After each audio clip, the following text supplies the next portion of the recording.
पिताजी आए, बच्चे आए, डॉक्टर को बुलाया, बोले भाई पता नहीं क्या हुआ। तब तक महात्मा जी आए। या ये नाटक चल रहा था और सभी को ऐसा ही लगा कि ये चला गया, अच्युतम केशव हो गया। महात्मा जी आए तो महात्मा जी ने पूछा, भाई क्या है, क्यों सब इकट्ठे हो गए यहाँ पर? अरे महाराज जाओ ना, आप आपके रास्ते से जाओ। आपका भगवान क्या करता है, गांव में कई बुढ़े हैं, उनको उठा के नहीं ले गए और नौजवान को ले गए। जाओ कहो अपने भगवान से, किसी युवान की मृत्यु हो गई तो फिर क्या? तो हमारे पास मंत्र है, हम उसे जिंदा कर सकते।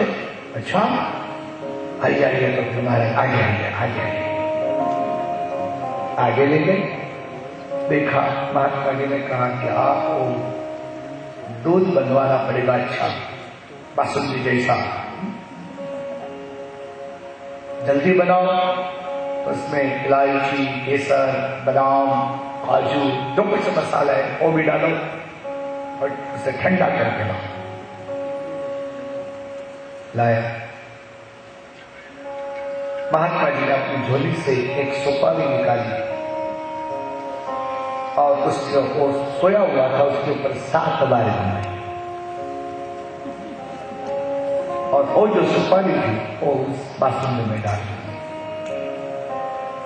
फिर महात्मा जी ने बताया, भाई इसका मृत्यु मैंने इस बासुंदी में उतारा है, दूध में उतारा है। जो इसका दूध, ये दूध पी जाएगा वो मर जाएगा और ये जिंदा होगा। अब बच्चा किसे प्रिय होता है सबसे ज्यादा?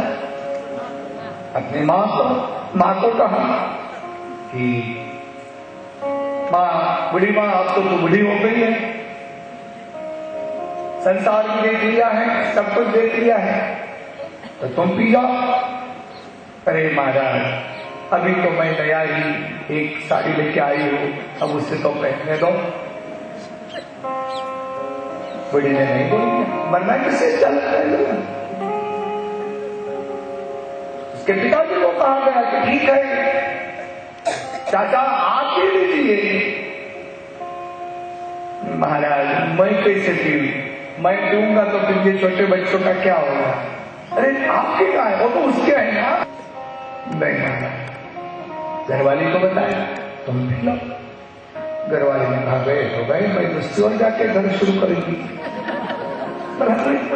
मुझे क्या चिंता करने की जरूरत, उसकी माँ नहीं करती है, उसके पिताजी नहीं करते हैं, मैं भला क्यों करता? बच्चे को तो कहने का कोई मतलब ही नहीं था, वो तो छोटे छोटे थे, कोई दूध पान करने के लिए तैयार नहीं था। सभी को भी भय था, इसने मृत्यु उतारा है, जो पिएगा वो मर जाएगा और ये जिंदा होगा।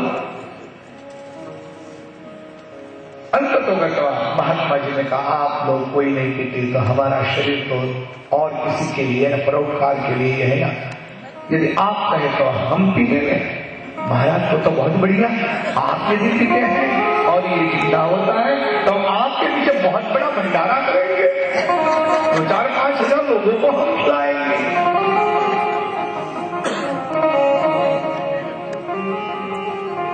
महाराज बहुत बड़ी बात है। महाराज ने कहा ठीक है, 2 महात्मा जी थे, 2 गिलास में आधा दूध किया, सोए हुए अर्धबेभान अवस्था में पड़े हुए उस युवान को कान में जाकर कहा, उठो उठो उठो। तो उठा, सभी को सही लगा कि अरे महात्मा जी ने दूध का पान कर लिया और ये जिंदा हो गया। तुम्हारे बिना तो हमारे शरीर में प्राण भी नहीं टिक सकते थे। नवयुवान ने कहा, आप सभी का प्यार मैंने देख लिया, आप कोई दूध पीने के लिए तो तैयार भी नहीं थे। मेरा कहने का मतलब यह है, साधु महात्मा जाने दो उनके लिए, न पीछे कोई रोने वाला है, आगे भी कुछ कहने वाला है, तो बढ़िया श्री राम बोलो भैया।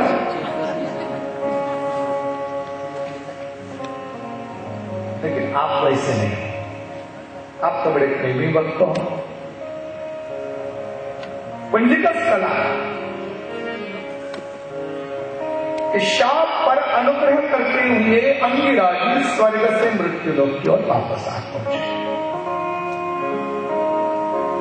बिना वही शाप का तो स्वीकार करना ही होगा। कई साल समय व्यतीत होने के बाद पुंजिकस कला ने इंद्र के आदेश से उस शाप का स्वीकार करते हुए उसने वानरी का रूप लिया।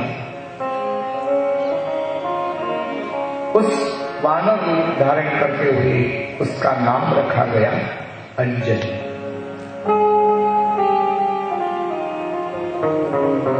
वानरराज कुंजल के घर पे उसने जन्म लिया। शरीर था वानरी का, लेकिन बड़ी बुद्धिशाली। पूर्व जन्म का ज्ञान उसे रहा था, अतः उसने सोचा कि मुझे तप करना है। कुमार अवस्था की ओर आते हुए उसने अपने माँ बाप को बताया कि मुझे तप करना है। वानरराज कुंजल ने कहा, बेटा यह हमारा कोई तप करने का शरीर नहीं है, देह नहीं है, क्यों कर रहे हो? नहीं पिताजी, मुझे तो तप करना है। अंजलि हिमालय की ओर चल पड़ी और उसने तपश्चर्या की शुरुआत की है। ये कथा हम लोगों को ये बताती है, जब तक जीवन में वनवास नहीं आता तब तक जीवन में सुवास नहीं आता। तो वनवास का मतलब यह नहीं कि घर छोड़ कर हम वन की ओर जाए। वनवास का मतलब यह है कि हम घर में रहते हुए भी अपने मन को भगवान की ओर झुके रखे ताकि वो हमारे लिए वनवास। आशुतोष को प्रसन्न किया, कैलाशपति महादेव जी को बुलाना है, जल्दी प्रसन्न हो जाए। महादेव जी ने प्रसन्न होते हुए कहा, मांगो क्या चाहिए तुम्हें? अंजलि ने कहा, आप जैसा तेजस्वी पुत्र दो मुझे। धन्यवाद जी। कैलाशपति महादेव जी ने कहा, मुझ जैसा तेजस्वी तो मुझसे अकेले से नहीं प्राप्त हो सकता। मैं अपने अंश को प्रस्थापित करता हूं, लेकिन यदि अति तेजस्वी पुत्र आपको चाहिए तो आप पवन देवता की भी उपासना करें, मेरे भी प्रसन्न करें। महादेव जी ने बताया। महादेव जी को तथास्तु कहकर चल पड़े। उसके बाद अंजलि ने पवन देवता को प्रसन्न करने के लिए तपश्चर्या की। कई काल तपश्चर्या करते हुए स्वयं पवन देवता भी प्रसन्न हुए, दर्शन दिया, वरदान मांगने का कहा। अंजलि ने कहा, आप जैसा तेजस्वी पुत्र को।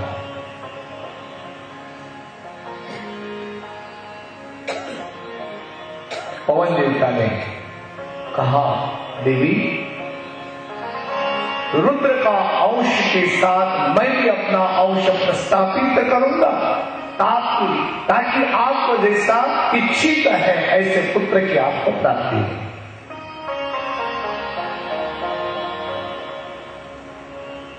देखो, एक मां बनने वाली वानरी के मन में भी कैसी इच्छाएं हैं कि मैं ऐसे बालक को जन्म दूं, मैं ऐसे बालक को जन्म दूं कि जो सारे संसार में मेरा नाम रोशन करे। आपको नहीं लगता ऐसे बालक को जन्म देना चाहिए? हालांकि हमारे संतों ने बताया है, जननी जनतो भक्त जन का दाता का शूर। जननी जनतो भक्त जन का दाता का शूर, नहीं तो रहते वांझनी मत कुमाविशन। है जननी, है माते, यदि किसी को जन्म देना हो तो ऐसे ही पुत्र को जन्म दे कि जो भक्त जन हो, अच्छा संस्कारी। कहा जाता नहीं तो फिर दानवीर हो, मैंने कहा शूर, नहीं तो शूरवीर हो उससे जन्म। अन्यथा तेरा मातृत्व ये सफल नहीं हो सकता। नहीं तो रही वांझणी मत गुमाविश। इतिहास में देखो, महाभारत की ओर नजर करो। कुंता ने भले ही विवाह के पहले कुंवारी अवस्था में बालक को जन्म दिया था, भले ही कर्ण ने कौरवों के पक्ष में रहते हुए पांडवों के साथ युद्ध किया, लेकिन आज भी दानेश्वरी के रूप में संसार में कर्ण जैसा कोई नहीं हुआ है। इसलिए तो हमारे कवि लोग, संत लोग कहते हैं ना, जन्म जे संत ने आपे। जो स्त्री संत को जन्म देती है, जो मां शूरवीर को जन्म देती है, जो मां एक भगवत भक्तों को जन्म देती है, उससे ही मां। आप सोचिए, जिन जिन माताओं ने ऐसे पुत्रों को जन्म दिया है, उन्होंने ही सारे संसार का उद्धार किया है।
अपने मृत्यु का जो कारण था वो कवच और कुंडल, वो भी भगवान ने इंद्र के माध्यम से उसके पास दान दे दिए,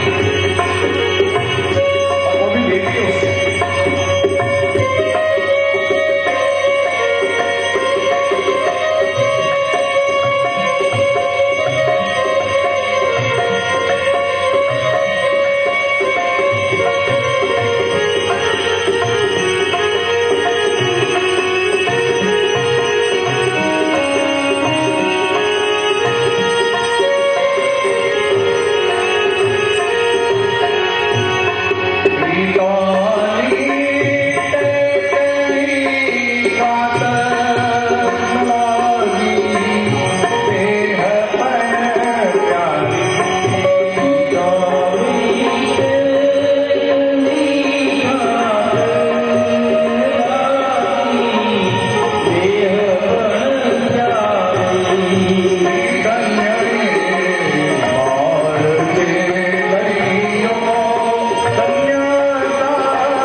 वानरराज कुंजरी के घर पर अंजलि होकर आई,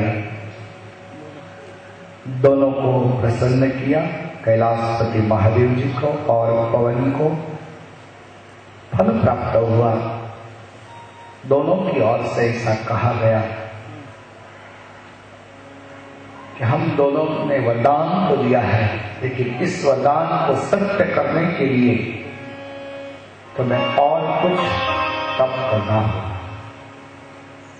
अंजलि ने दोबारा तप की शुरुआत की है। अब रुद्र का अंश अंजलि के उदर में कैसे आया, इसके लिए समुद्र मंथन की कथा का कनेक्शन बताया गया है। देव और दानव दोनों ने समुद्र मंथन किया था। कारण था दरिद्र हो चुके थे, खाने के लिए भी नहीं मिलता था। भगवान ने रास्ता दिखाया कि आप लोग समुद्र मंथन करो, ताकि समुद्र से स्वयं लक्ष्मी भी प्राप्त होगी, आप लोग सुखी होंगे। देव और दानव दोनों पक्ष ने मिलकर समुद्र मंथन किया। क्षीर सागर का मंदराचल पर वया बनाया गया, कालीय को वासुकी को नेतस बनाया गया। लेकिन मंथन करते हुए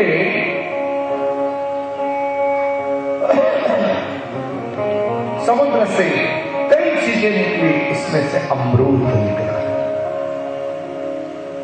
अमृत को लेकर देव और दानव के दोनों का बड़ा टंटा चल रहा था। दानव के हाथ में अमृत का कुंभ था, देवता के हाथ में कुछ नहीं था। देवताओं ने भगवान को प्रार्थना की कि प्रभु आप यदि कुछ मदद करोगे, सहाय करोगे तो हमें अमृत पान करने के लिए मिलेगा, अन्यथा हम अमृत से वंचित रहेंगे। भगवान ने कहा ठीक है। स्वयं नारायण ने मोहिनी रूप धारण किया। जगत के किसी एक पात्र को सौंदर्य देने वाला स्वयं परमात्मा स्वयं स्त्री रूप सुंदर रूप धारण करते हुए इस संसार में आएगा, तब उसके सौंदर्य में क्या खामी होगी।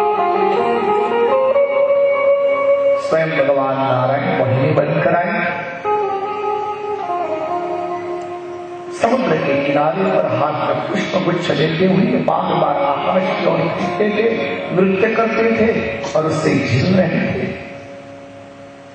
किसी दानव ने ये लिखा, अरे समुद्र के किनारे पर भले ही सुंदर कैसे अकेली है, कोई साथ में नहीं, पता नहीं शादी की है या नहीं की है।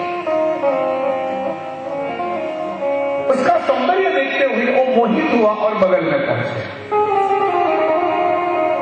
कहा जाता है कि मानव मात्र सौंदर्य का पुजारी होता है।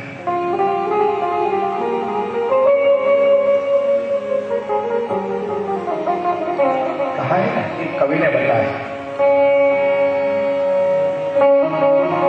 दिल में तो नफरत है मगर हंसते हैं, दिल में तो नफरत है मगर हंसते हैं, क्योंकि मुस्कान में सभी हंसते हैं,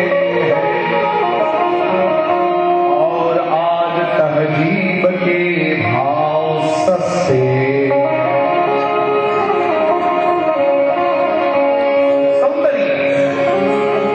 कभी कभी अपने आप के लिए भी शत्रु हो जाता है और कभी कभी और किसी के लिए भी शत्रु होता है। मोहिनी का सौंदर्य देखते हुए दानव मोहित हो चुके। एक आया, दूसरा आया, तीसरा आया, नजदीक में 5-15 नजदीक में आ गए। अरे सुंदरी, क्या नाम है तेरा? प्रभु ने सोचा कि रूप देखते हुए मोहित नहीं, तभी बोलकर इन लोगों को बराबर मोहित कर लूं, ताकि मुझे जो कार्य करना है वो मैं कर सकूं। क्या नाम पूछा? तुम्हारा नाम क्या है? मोहिनी ने जवाब दिया है, मेरे नाम का कोई ठिकाना नहीं। सभी लोग मुझे अलग अलग नाम से पुकारते हैं, और बाकी से ही भगवान के नाम का क्या ठिकाना है? गुजराती में कवि ने बताया, हरि तारा नाम से हजार कई नामे लखवी कंपोत्री। मतलब तेरे नाम तो हजारों से अधिक नाम है, मैं बोला कौन से नाम से तुझे आमंत्रण भेजू, किस नाम से हुआ? अरे सुंदरी दिखने में अच्छी है, लेकिन नाम पूछा तो नाम नहीं मिलती, कहां से आई? अरे मैं तो समझ जाता हूँ, न मेरा कोई आने का स्थान, न मेरा कोई जाने का स्थान, मेरी गमनागमन क्रिया होती ही नहीं है। अच्छा, एक राक्षस ने दूसरे बाबू से पूछा, तेरा टेलीफोन नंबर क्या है? एक बड़ा आगे चलकर कहने लगा, सुंदरी तेरा प्राइवेट नंबर? प्रभु ने बताया, रिसीवर उठाओ, रिसीवर उठाओ और कोई भी नंबर लगाओ मेरे पास हो रहा है, सबसे पहले मेरे पास आता है। आदमी फोन उठाने से पहले जो कुछ बोलना चाहता है उसका उसने जो मन में चिंतन किया हो, तब से ही चित्रगुप्त और विचित्रगुप्त के माध्यम से भगवान को मालूम पड़ जाता है कि ये सामने वाले आदमी के साथ क्या बोलने वाला है। तो रिसीवर उठाओ और कोई भी नंबर लगाओ मेरे साथ। सुंदरी नंबर भी नहीं देती। एक ने कहा तो उसका एड्रेस दे दो, हम वहां पहुंच जाएंगे। तुम्हारा एड्रेस? मेरा एड्रेस भी नहीं है। जले विष्णु स्थले विष्णु, विष्णु पर्वत मस्तके, ज्वाला माला तले विष्णु, सर्वम विष्णुमयम जगत, सारे संसार में भगवान है।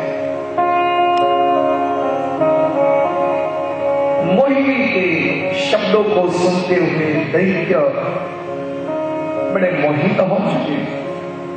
तब मोहिनी ने पूछा, आप लोग यहाँ इकट्ठे क्यों हुए भला? जवाब दिया, हम लोगों ने समुद्र मंथन किया था सुंदरी, और उसमें से अमृत मिला है, लेकिन हमारे और देव के बीच में थोड़ा टंका चल रहा है, झगड़ा चल रहा है। क्यों?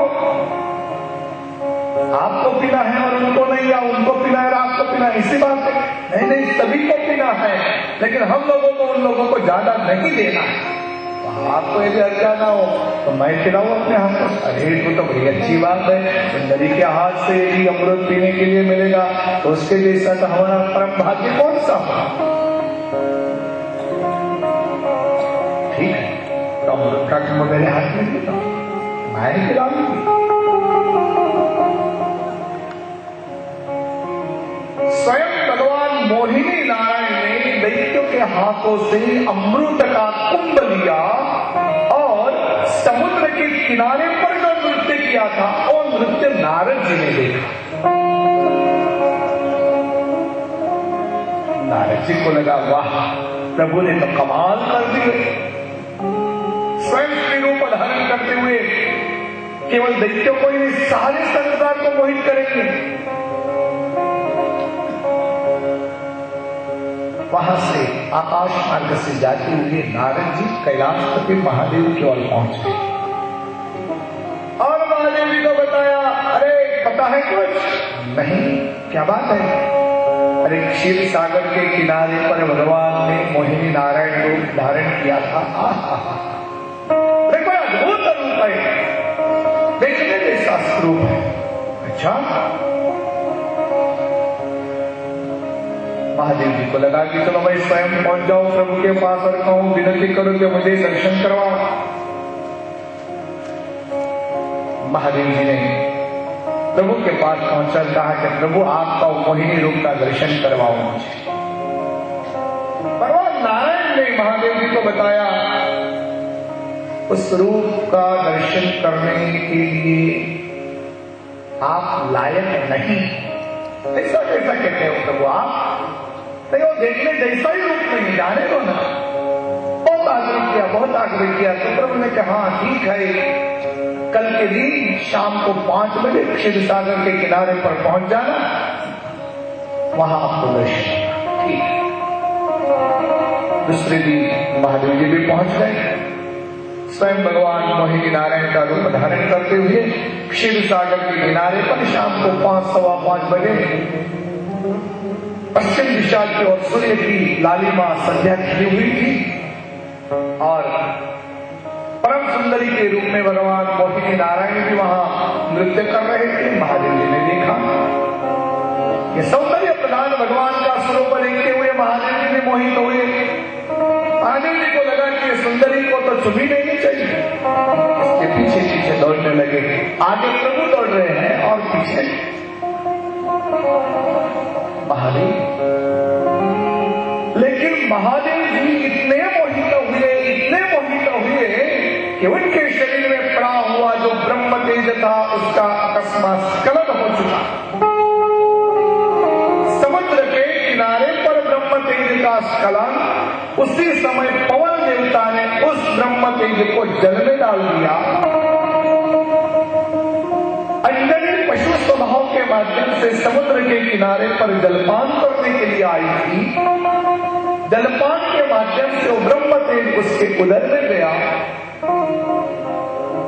केसरी के साथ उसका विवाह किया गया था। तो केसरी, पवन और रुद्र का ब्रह्म तेज ये तीनों इकट्ठा हुआ और अंजनी ने कई मास के बाद एक बालक को जन्म दिया, उसका नाम हनुमान जी। रुद्र का अंश है, पवन का भी अंश है और केसरी का भी अंश है। केसरी तो अंजलि का पति था। ऐसे हनुमान जी महाराज सुग्रीव के मंत्री। जन्म होते हुए भूख लगी थी, मां जंगल के लिए जाओ, जंगल से कुछ ढूंढ लाओ, यहां तो कुछ नहीं है मेरी पर्णकुटी में खाने के लिए। सुबह हुई थी, पूर्व दिशा की ओर एकदम लालिमा संत भगवान सविता नारायण का दर्शन हुआ। हनुमान जी को लगा कि ये कोई पका हुआ फल है। मृत्यु लोक से सीधी उड़ी लगा सूर्य नारायण को अपने मुख में दोनों बाल सृष्टि की गति जो है वो वहीं रुक गई। यज्ञ ज्ञान पूजा पाठ स्वाध्याय होम तर्पण सब बंद हो चुका। और यज्ञ और पूजा पाठ तभी तो देवताओं को भोजन मिलता है स्वर्ग में रहने वाले सभी देवता चिल्लाने लगे, अरे ये क्या बात चल रही है, इतनी लंबी रात, ये रात पूरी भी नहीं हो रही है, कहीं सूर्य नारायण दिखाई नहीं देते, किसी को आनंद नहीं हो रहा है क्या? तब तो मालूम पड़ा कि एक बंदर ने सूर्य सविता नारायण को अपने मुंह में, अपने गलोफे में ले लिया। देवराज इंद्र ने बार बार हनुमान जी को, हे बंदा, सविता नारायण को बाहर निकाल, लेकिन कौन सुनेगा? अंततो गत्वा इंद्र ने वज्र का प्रहार किया और उस प्रहार से हनुमान जी की जो दाढ़ी थी, इसे हनु कहा जाता है, ये हनु कट गई। यदि तुम सविता नारायण को, सूर्य को बाहर नहीं निकालोगे तो सृष्टि की गति वहीं ठहरी रहेगी, सभी जीव प्राणी मात्र दुखी होंगे। इंद्र के वज्र के माध्यम से उनकी हनु कट गई, नाम पड़ा हनुमान। पवन का अंश था, इसलिए नाम पड़ा पवन पुत्र। केसरी पिताजी थे, अतः नाम पड़ा केसरी नंदन। लेकिन सूर्य नारायण स्वयं प्रसन्न हो गए कि संसार में मुझे भी अपने गलोफे में रखने वाला कोई है।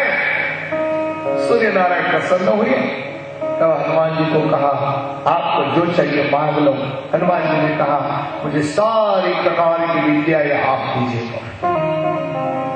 सूर्य नारायण ने विद्या दान किया। गुरु को गुरु दक्षिणा में कुछ देना चाहिए, अतः हनुमान जी ने विनती की है कि गुरुदेव मैं आपको दक्षिणा में क्या दूं? सबसे पहले तो सविता नारायण ने नहीं बोल दिया, लेकिन हनुमान जी ने आग्रह ही रखा, नहीं, कुछ न कुछ आपका आदेश करें। तब अपने ही अंश से जन्मे हुए सुग्रीव का दुख देखकर सविता नारायण को ऐसा लगा कि यदि हनुमान जी को मैं सुग्रीव की मदद में भेजूं तभी सुग्रीव सुखी होगा। सूर्य नारायण ने दक्षिणा में मांग लिया, यदि आपको दक्षिणा देना है तो जिंदगी भर सुग्रीव के मंत्री बनकर तुम रहो। नीति प्रवीण निगमा यम शास्त्र बुद्धे राजाधिराज नायक मंत्रिवर्य सिंदूर चर्चित कलेवर